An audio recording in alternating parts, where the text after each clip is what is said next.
नमस्कार, आप देख रहे हैं आंकड़े हमारे, फैसला आपका। मैं हूं आपके साथ मनोज मनु। आज भी संसद के दोनों सदनों में विपक्ष हमलावर रहा है और संसद नहीं चलने दी। इस दौरान विपक्ष ने कहा कि 68 सांसदों ने मणिपुर पर चर्चा के लिए नोटिस दिया था, लेकिन सरकार इससे भाग रही है। वे चर्चा चाहते हैं, लेकिन ये 1 घंटे से अधिक नहीं है। विपक्ष को इस दौरान बोलने का मौका नहीं चाहता। प्रधानमंत्री को सदन में आना होगा और इस मुद्दे पर बोलना होगा। उधर सत्ता पक्ष का कहना है कि मणिपुर की घटना गृह मंत्रालय के अधीन आती है, गृह मंत्री अमित शाह जवाब देंगे। सत्ता पक्ष ने कहा कि विपक्ष घबराया हुआ है, इसलिए सदन नहीं चलने देना चाह रहा। बाद में मणिपुर मुद्दे पर संसद में प्रधानमंत्री नरेंद्र मोदी से बयान की मांग कर रहे विपक्ष के विरोध के बाद सदन की कार्रवाई दिन भर के लिए स्थगित कर दी गई। संसद में आज दिल्ली सेवा बिल पेश होना था, लेकिन अब बिल को लेकर कल यानी कि मंगलवार को पेश किया जाएगा। इस बिल को लेकर आम आदमी पार्टी पहले से ही विरोध दर्ज कराती आई है। ऐसे में जब मंगलवार को इसे लोकसभा में पेश किया जाएगा, तब भी हंगामे के आसार हैं। मतलब साफ है कि मणिपुर मसले को लेकर संसद में संग्राम छिड़ा हुआ है और संसद नहीं चलने दी जा रही है। देश का जो नुकसान हो रहा है, उसका जिम्मेदार कौन है, कहा नहीं जा सकता, लेकिन तस्वीरें हैं जो बोलती हैं। संसद में विपक्ष के हंगामे के बाद करारा जवाब देने के लिए नेताओं की जो बयानबाजी हो रही है, एक बार उस बयानबाजी को सुनिए।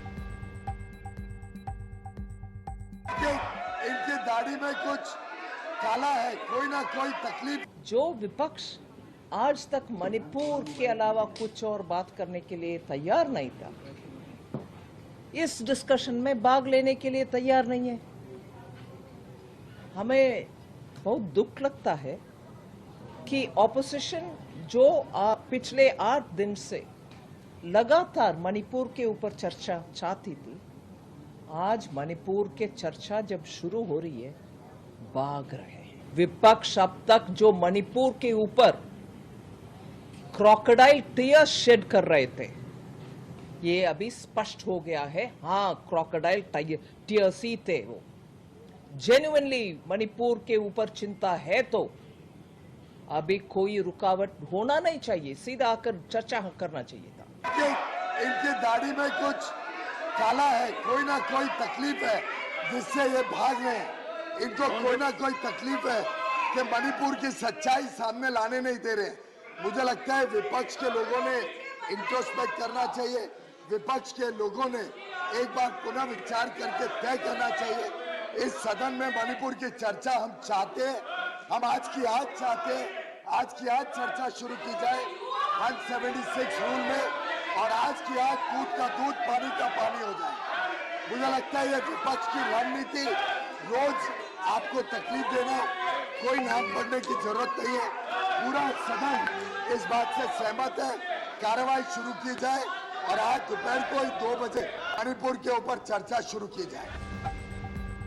वहीं सांसद नवनीत रवि राणा भी संसद में हो रहे हंगामे पर अपना बयान दे रही हैं। सुनिए। मुझे लगता है अविश्वास प्रस्ताव जो ऑपोजिशन ने दिया है, मुझे लगता है जो मुद्दा वो लेकर मुद्दा बनाने की कोशिश कर रहे हैं। जो डेलीगेशन मणिपुर गया, डेलीगेशन जाने का कारण उनका अगर इतना सीरियस, उनको महिलाओं के प्रति इतनी सीरियसनेस है, तो उन्होंने जब अमित शाह जी ने सभी ऑपोजिशन लीडर्स की मीटिंग बुलाई, तो लीडर्स वहां पे उपस्थित ना रहते हुए अपने प्रतिनिधियों को वहां पर भेजा। अगर सीरियसनेस है, अगर हम जैसे लोगों को जो लीड करते हैं उनको बुलाया जाता, तो मैं किसी को नहीं भेजती, मैं खुद जाती। लेकिन विपक्ष की एक ही मांग है कि संसद में आकर देश के प्रधानमंत्री नरेंद्र मोदी बयान दें, और इसे लेकर लगातार हंगामा कर रहा है। विपक्ष जब हंगामा कर रहा है, तो केंद्रीय मंत्री अनुराग ठाकुर भी विपक्ष पर करारा वार कर रहे हैं। किस तरह, सुनिए। सदन के भीतर आए, चर्चा में भाग लें, और जिन भी विषयों पर उनको चर्चा करनी है, सरकार पहले दिन से तैयार है। विपक्ष की ऐसी क्या मजबूरी है कि वो चर्चा से भागना चाहते हैं? आखिरकार केवल सड़क पे ही आवाज उठानी थी, तो सदन में जो चुने गए हैं, जो संसद के लिए चुने गए हैं, उसका काम क्या है? साल भर में जितने पार्लियामेंट के सत्र चलते हैं, विपक्ष कोई ना कोई बहाना ढूंढता है कि सदन में ना आए, चर्चा का भाग ना बने, और वो केवल भागने का काम करते हैं, चर्चा में भाग नहीं लेते हैं। वो चर्चा में रहने का काम करते हैं, चर्चा में भाग लेके अपनी बात नहीं रखते।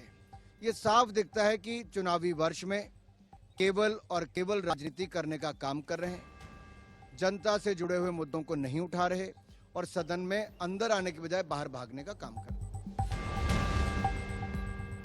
वहीं मणिपुर से लौटे विपक्षी डेलीगेशन के कई नेताओं से इंडिया न्यूज ने खास बातचीत की। सुनिए उनकी बात।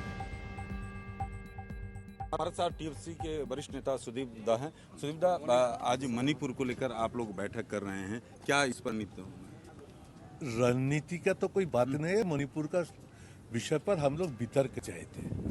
प्रधानमंत्री दफ्तर में लोकसभा में आए और 5 मिनट के एक बयान दिया जाए, वो बयान नहीं हुआ। अनास्था प्रस्ताव आया, इस सप्ताह में वो भी आएंगे, मेरा मन नहीं बोलता। आज इसी को लेकर इंडिया की भी बैठक हो रही, जो टीम गई थी उसकी। वो लोग आके सुनाएंगे, हम लोगों को रिपोर्ट करेंगे, हम लोग सुनेंगे, उससे फायदा क्या है। वो तो लोकसभा में तो नहीं चलेगा ना। हम लोग दावी करें कि प्रधानमंत्री दफ्तर में आओ, बयान दो, और प्रधानमंत्री नहीं आएंगे, वो ये हफ्ता तो पूरा ऐसे ही चलेंगे।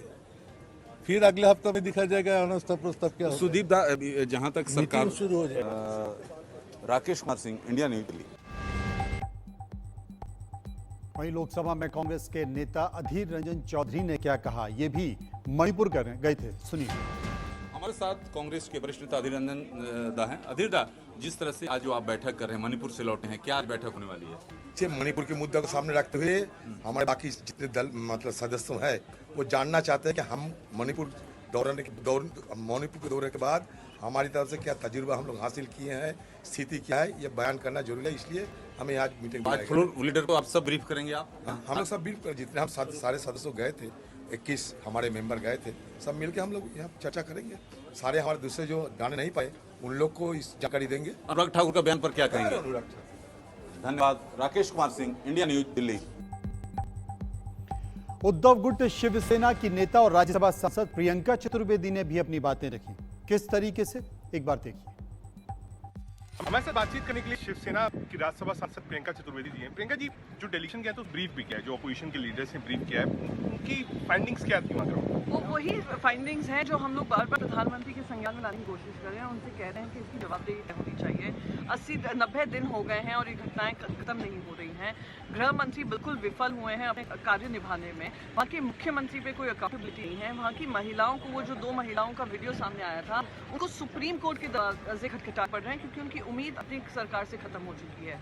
इतना दुखद स्थिति है, उस पर चर्चा प्रधानमंत्री को करनी चाहिए, ये हमारी मांग है। और नो कॉन्फिडेंस मोशन जो हमने लोकसभा में मूव किया है इंडिया अलायंस ने, उस पर सबसे पहले चर्चा होनी चाहिए। उससे पहले कोई भी जरूरी महत्वपूर्ण बिल नहीं पास हो सकता। प्रियंका जी, एक सवाल और है। बीजेपी इस बात को कह रही कि साहब आप मणिपुर देख रही, बंगाल और राजस्थान क्यों नहीं देख रही? वहाँ पर भी विकल्प लीजिए। देखिए, थोड़ी बुद्धि में जब अहंकार हो जाता है ना, तो बुद्धि भी कम काम करने लगती है। उनके थोड़ा डिफरेंट होना चाहिए। 90 दिन हो गए हैं वायलेंस चल रहा है।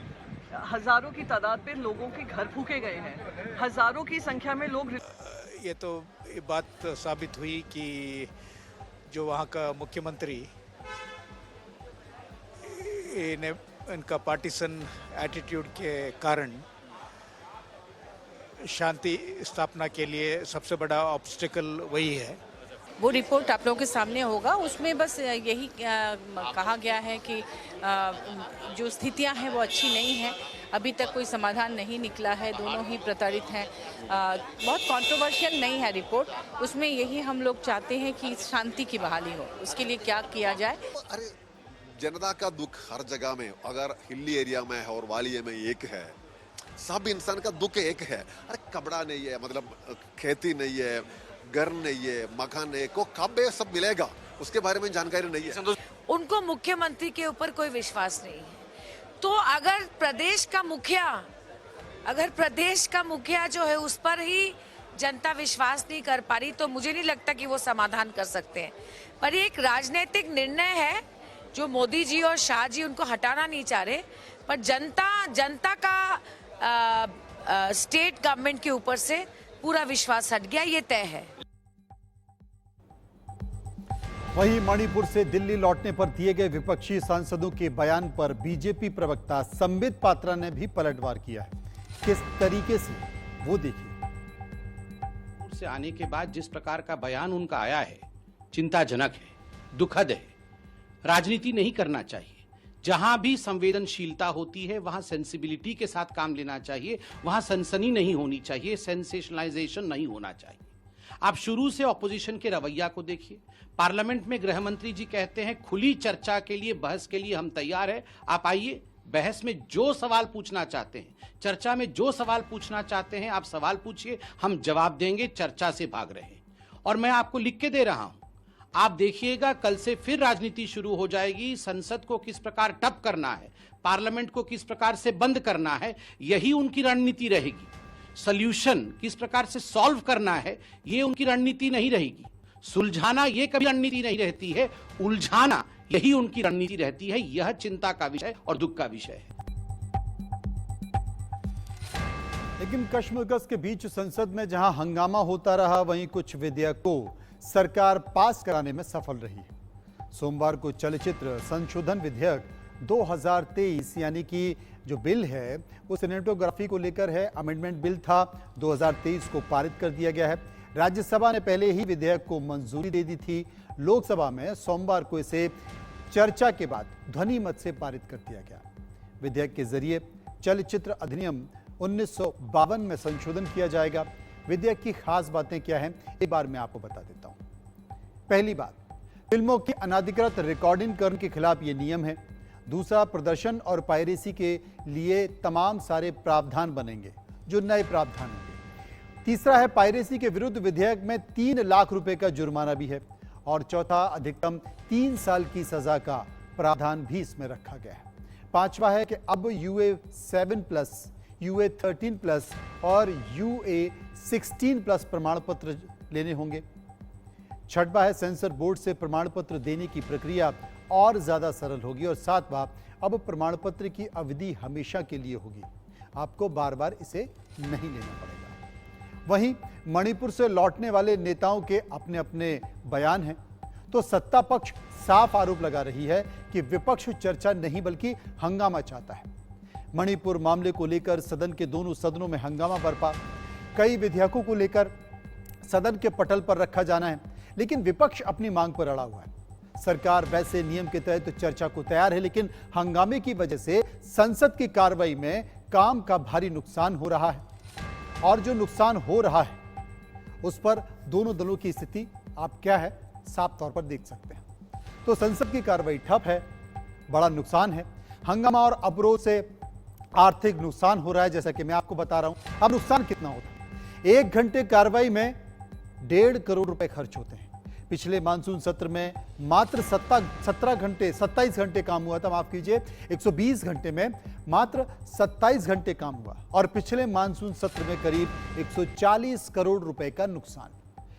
इस नुकसान सत्र में भी लगातार मानसून सत्र में भी नुकसान हो रहा है। तो संसद में हंगामा और अवरोध सिर्फ जनता के पैसे की बर्बादी तक ही सीमित नहीं है, ये जनता के साथ एक तरह का धोखा भी है। संसद नहीं चलने देने से तो सरकार के लिए मुश्किल है, लेकिन जरूरी कानून पारित होने में समस्या आती है। कानून अगर पारित होता भी है तो जितनी बहस के बाद ऐसा होना चाहिए वो नहीं हो पाता है। इन सारी चीजों का अल्टीमेटम नुकसान देशवासियों के लिए उठाना पड़ता है।